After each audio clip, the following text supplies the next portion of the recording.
अस्सलाम वालेकुम my dear students, my name is Hasan Raza. उम्मीद करता हूँ आप तमाम स्टूडेंट्स बखैर आफियत हैं। डियर स्टूडेंट्स, हम अपनी प्रीवियस क्लास में सीख चुके हैं कॉन्सेप्ट ऑफ करंट क्या है और role of battery in the circuit क्या है। माय डियर स्टूडेंट्स, आज हम सीखेंगे कि आखिर एक सर्किट का करंट कैसे मेजर किया जा सकता है, करंट को डिटेक्ट कैसे किया जा सकता है। So dear students, today we are going to study how we can detect the current in the circuit, how we can measure the current in the circuit. My dear students, आज हम ये भी पढ़ेंगे कि पोटेंशियल डिफरेंस का concept क्या है। याद कीजिए, पोटेंशियल डिफरेंस आप पढ़ चुके हैं चैप्टर 13 में। पोटेंशियल डिफरेंस के साथ साथ आप ये भी सीखेंगे कि ईएमएफ का कॉन्सेप्ट क्या है। तो आज का सफ़र थोड़ा सा लेंथी होने वाला है। उम्मीद रखता हूँ कि हमेशा की तरह इंटरेस्ट के साथ आप मेरे साथ जुड़े रहेंगे। तो चलिए, क्योंकि सफ़र लंबा है, बगैर किसी इंतज़ार के सफ़र का आगाज़ करते हैं, चलते हैं लाइट बोर्ड की तरफ। तो माय डियर स्टूडेंट्स, जैसे कि हमने कहा कि हम आज के लेक्चर में पढ़ने जा रहे हैं कि आखिर करंट मेजर कैसे किया जाता है और किसी सर्किट में करंट डिटेक्ट कैसे किया जाता है। स्टूडेंट्स, करंट को मेजर करने में और करंट को डिटेक्ट करने में बहुत ज़्यादा फ़र्क है। हमें कैसे पता चलेगा कि किसी भी सर्किट में करंट मौजूद है या नहीं है? We can detect the presence of the current with the help of a device और an instrument called as galvanometer. Students, ये जो गैल्वानोमीटर है, ये डिवाइस एक साइंटिस्ट लुइजी गैल्वानो के नाम पर रखी गई है। डियर स्टूडेंट्स, गैल्वानोमीटर करंट को मेजर नहीं, सिर्फ डिटेक्ट करने के लिए इस्तेमाल होता है। Galvanometer only detects the presence of current in a circuit.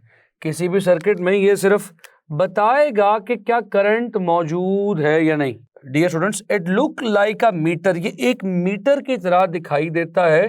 कुछ इस तरह की डिवाइस है और इसके ऊपर दो टर्मिनल्स मौजूद होते हैं। एक टर्मिनल रेड कलर का और एक टर्मिनल एक पॉइंट ब्लैक कलर का। स्टूडेंट्स, कुछ इस तरह से।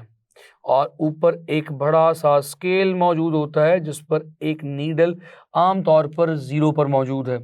वैसे आप ये एक गैल्वानोमीटर की पिक्चर देख सकते हैं।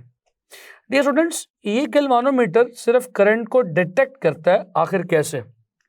ये बात समझनी बहुत ज़्यादा इंपॉर्टेंट है। Galvanometer is a very sensitive device. बहुत सेंसिटिव है। सेंसिटिव से क्या मुराद है स्टूडेंट्स? सेंसिटिव से मुराद ये है कि बहुत थोड़ा सा करंट, माइक्रो या मिली एम्पेयर्स का करंट इसकी फुल स्केल डिफ्लेक्शन कर सकता है। फुल स्केल डिफ्लेक्शन से क्या मुराद है? डियर स्टूडेंट्स, अगर हम इसके पॉजिटिव टर्मिनल को बैटरी के पॉजिटिव से जोड़ दें, फॉर एग्जांपल ये बैटरी का पॉजिटिव है और ये बैटरी का नेगेटिव है, और इसके दूसरे टर्मिनल को उस बल्ब के साथ जोड़ दें जिस इलेक्ट्रिकल बल्ब का करंट हमें डिटेक्ट करना है, और इस बल्ब का दूसरा टर्मिनल यहाँ से होता हुआ वापस इस बैटरी के साथ थ्रू द स्विच कनेक्ट हो जाएगा, कुछ इस तरह से।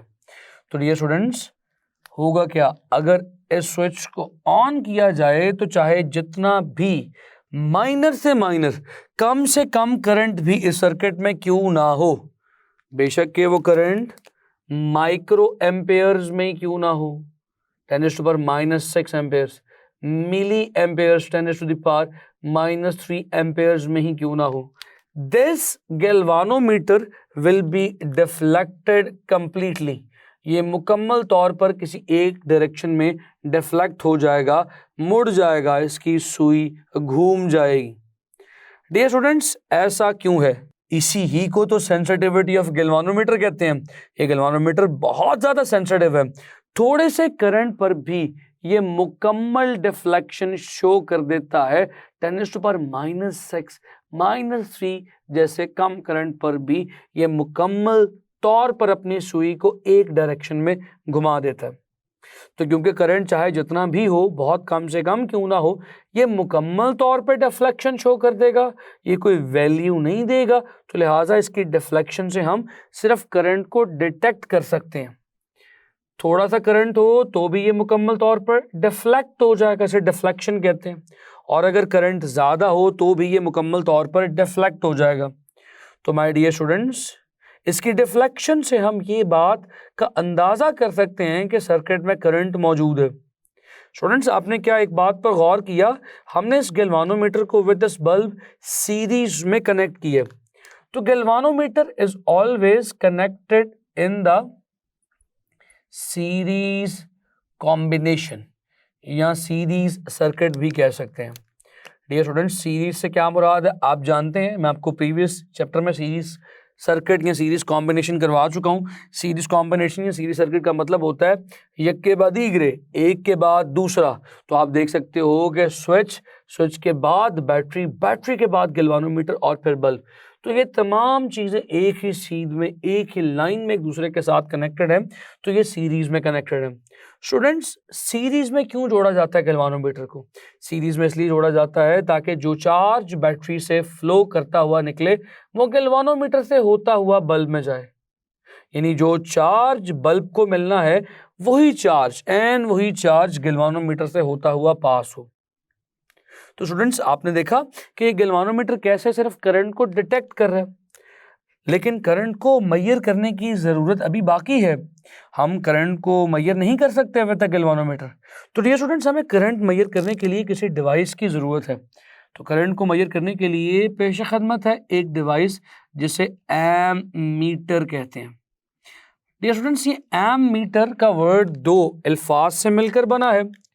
एक एम ये वाला एम्पेयर के लिए है, और meter a device used to measure something.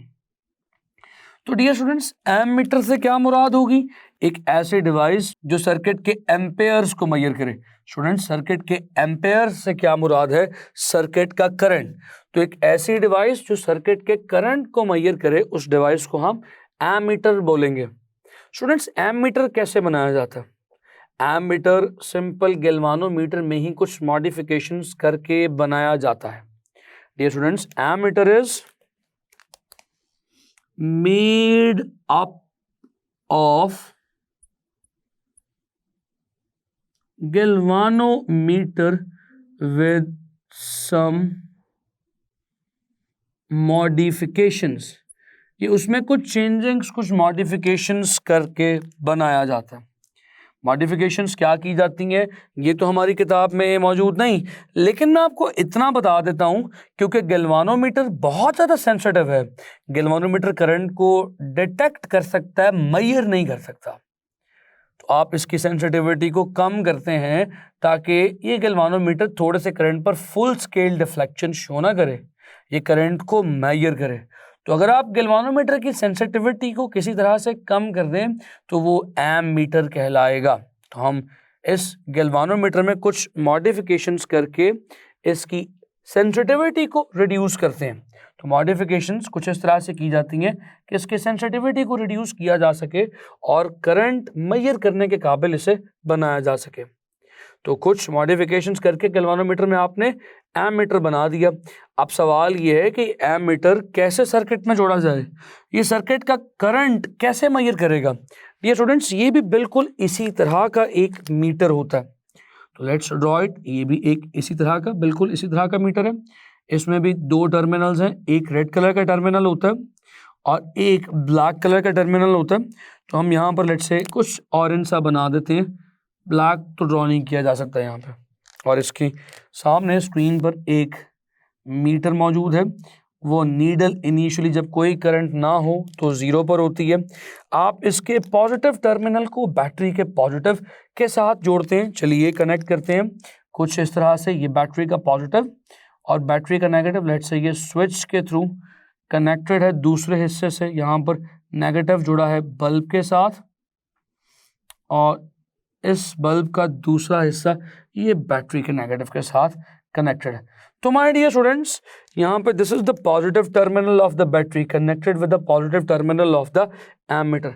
and negative terminal of the battery is connected with the negative terminal of the ammeter. Students अगर आप गौर करें तो इस तरह कनेक्ट करने से, किस तरह, सीरीज में, याद रखिएगा ये एमीटर भी सीरीज में ही कनेक्ट होता है. तो this combination of the components is also the series combination.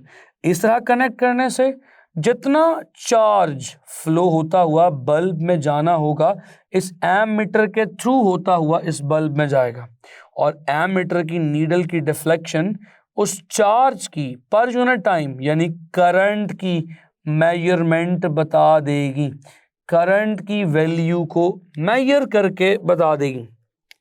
तो डियर स्टूडेंट्स यहाँ पर जो करंट है वो एमीटर से मेजर किया जा रहा है. डियर स्टूडेंट्स इस एमीटर की मुख्तलिफ रेंजेस हैं. ये एमीटर 1 मिली एम्पेयर से शुरू होते हुए 100 या 1000 एम्पेयर तक के करंट को मेजर कर सकता है. मिली एम्पेयर्स में भी, माइक्रो एम्पेयर्स में भी मुख्तलिफ रेंजेस के एमीटर्स अवेलेबल हैं. माय डियर स्टूडेंट्स मैं उम्मीद करता हूं कि यहाँ पर गैल्वानोमीटर और एमीटर के कॉन्सेप्ट्स आपको क्लियर हुए हैं. स्टूडेंट्स अब हम आगे चलेंगे और स्टडी करेंगे कि आखिर पोटेंशियल डिफरेंस क्या है और पोटेंशियल डिफरेंस मेजर कैसे किया जाता है. तो डियर स्टूडेंट्स जिस तरह से अभी आपने देखा कि चंद लम्हे पहले हमने करंट को मेजर करने के लिए और करंट को डिटेक्ट करने के लिए दो डिफरेंट इंस्ट्रूमेंट्स पढ़े.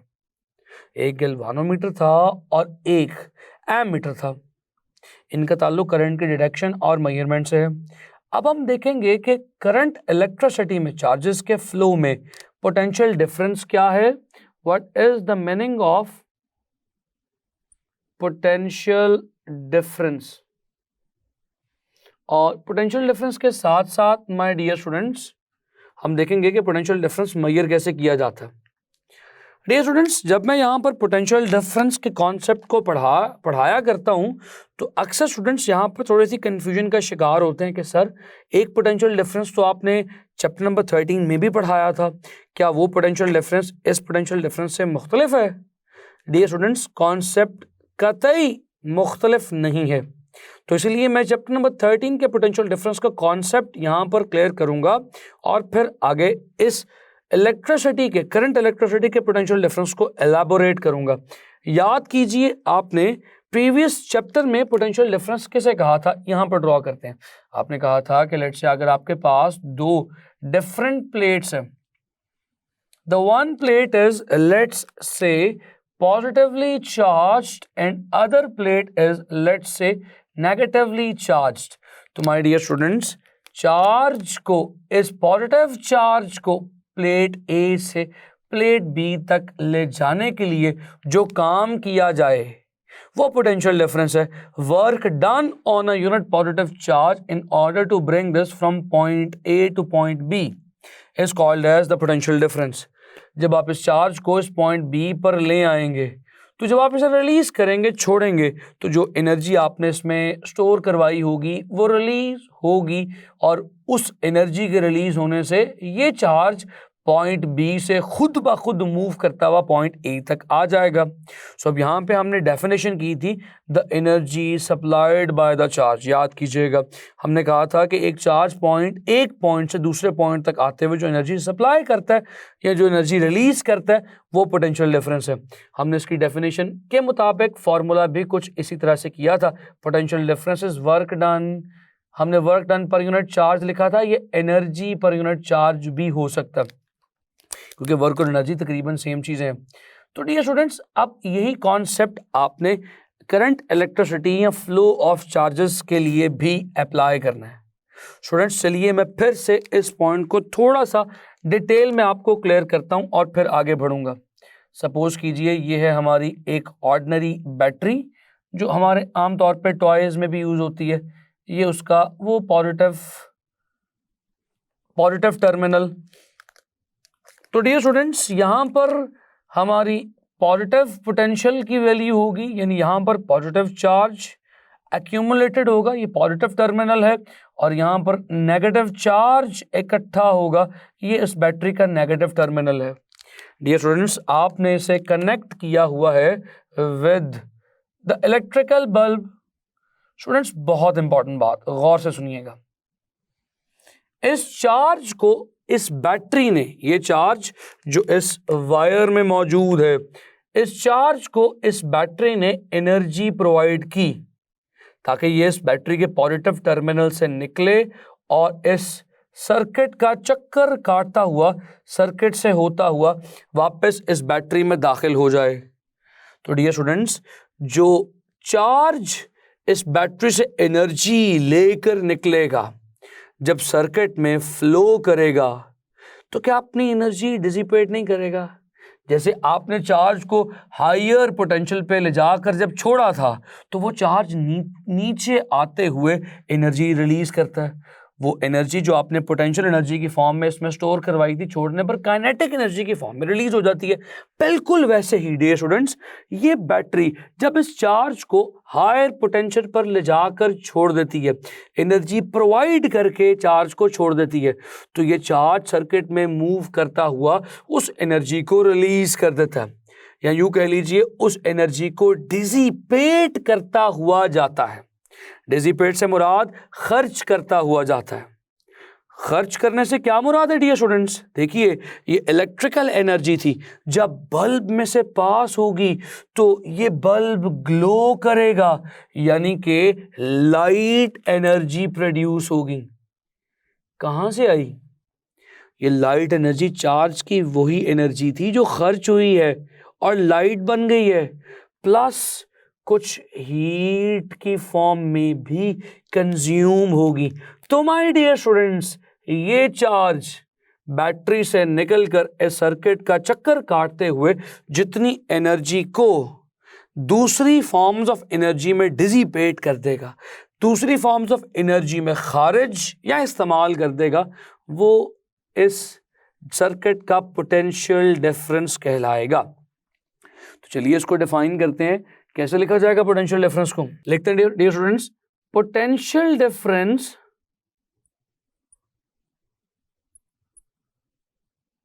Across the two ends of the conductor will cause the dissipation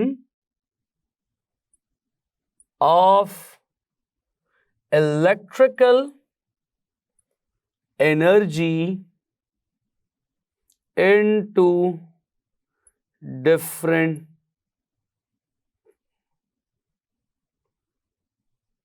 forms. So potential difference से क्या मुराद है डियर स्टूडेंट्स? पोटेंशियल डिफरेंस वो एनर्जी है किसी भी कंडक्टर के क्रॉस, बल्ब के क्रॉस या किसी भी सर्किट के क्रॉस जो चार्ज इसमें से गुजरते हुए इलेक्ट्रिकल एनर्जी को दूसरी फॉर्म्स ऑफ एनर्जीज में खर्च कर देता है, कंज्यूम कर देता है। माय डियर स्टूडेंट्स, कॉन्सेप्ट वही है। वहां पर हमने कहा था कि छोड़ेंगे तो एनर्जी जो ये चार्ज रिलीज करेगा वो पोटेंशियल डिफरेंस है दो पॉइंट्स के दरमियान। तो इसी तरह से यहाँ पर भी इन दो पॉइंट्स के दरमियान या किसी भी दो पॉइंट्स के दरमियान यहाँ से यहाँ तक चार्ज जो ट्रेवल करते हुए एनर्जी रिलीज करेगा, एनर्जी कंज्यूम करेगा या एनर्जी डिसिपेट करेगा। डिसिपेट का मतलब है डियर स्टूडेंट्स खर्च होता है। जो एनर्जी की चार्ज खर्च करेगा वो एनर्जी क्या कहलाएगी? Potential difference of this conductor कहलाएगी। My dear students, potential difference का कॉन्सेप्ट तो हमारा क्लियर हो गया, लेकिन बात यह है कि इस पोटेंशियल डिफरेंस के यूनिट्स क्या हैं। चलिए इस पोटेंशियल डिफरेंस के यूनिट्स पर बात करते हैं। आपको याद होगा वहां पर हमने क्या बात की थी यूनिट्स की। वहां पर देखिए चीजों को कोरिलेट करके पढ़ें।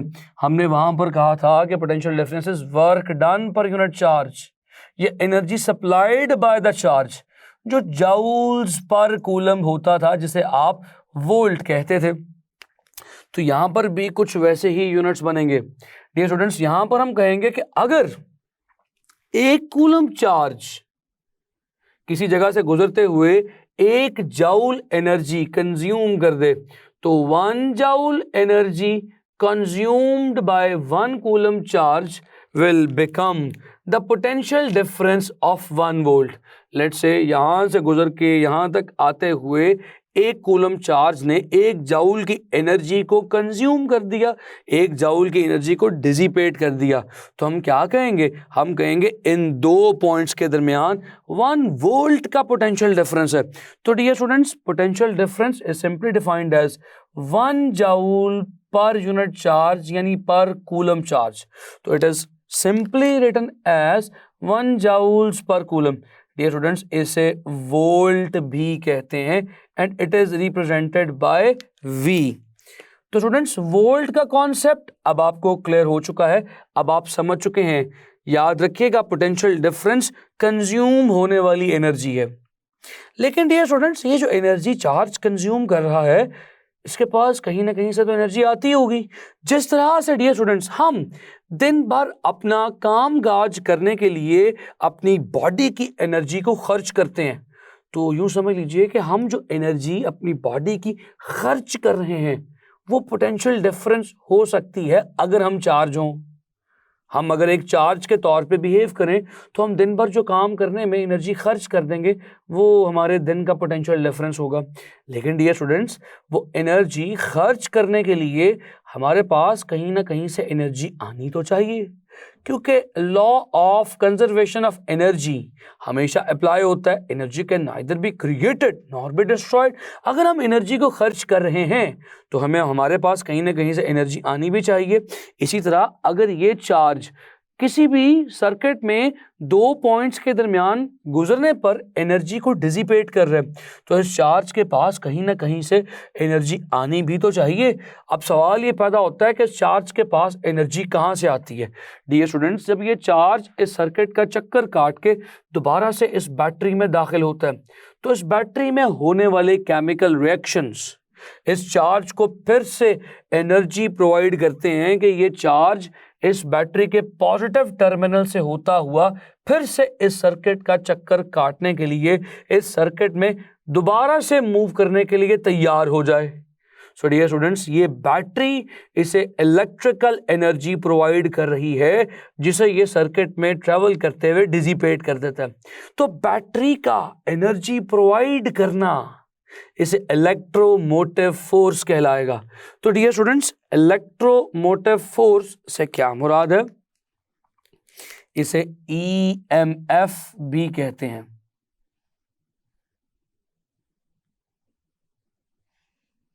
Electromotive force.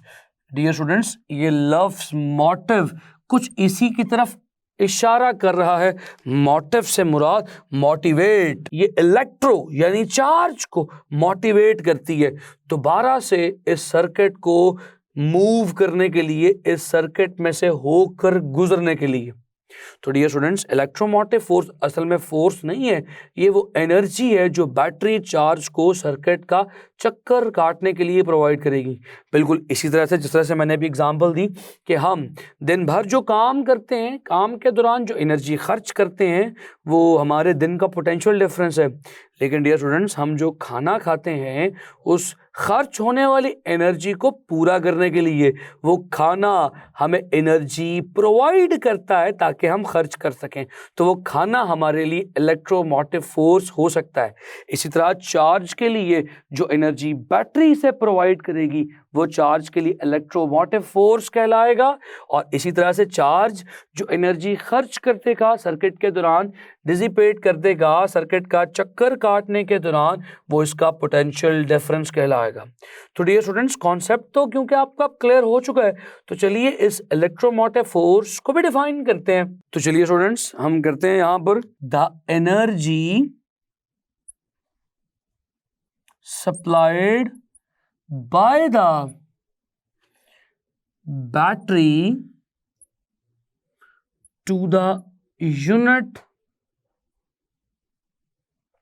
positive charge as it moves through the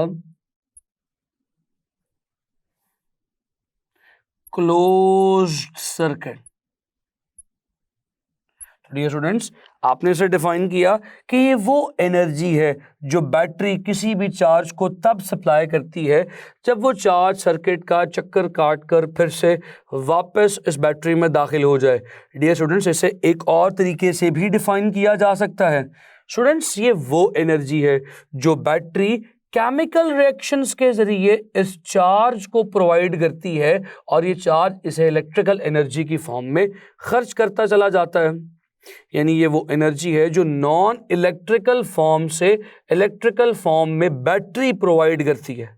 तो चलिए इस बात को भी हम एक डेफिनेशन की सूरत में लिखते हैं। The energy converted from non-electrical forms to the electrical form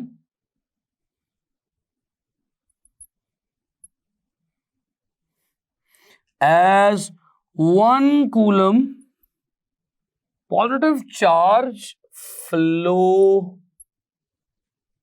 through the battery।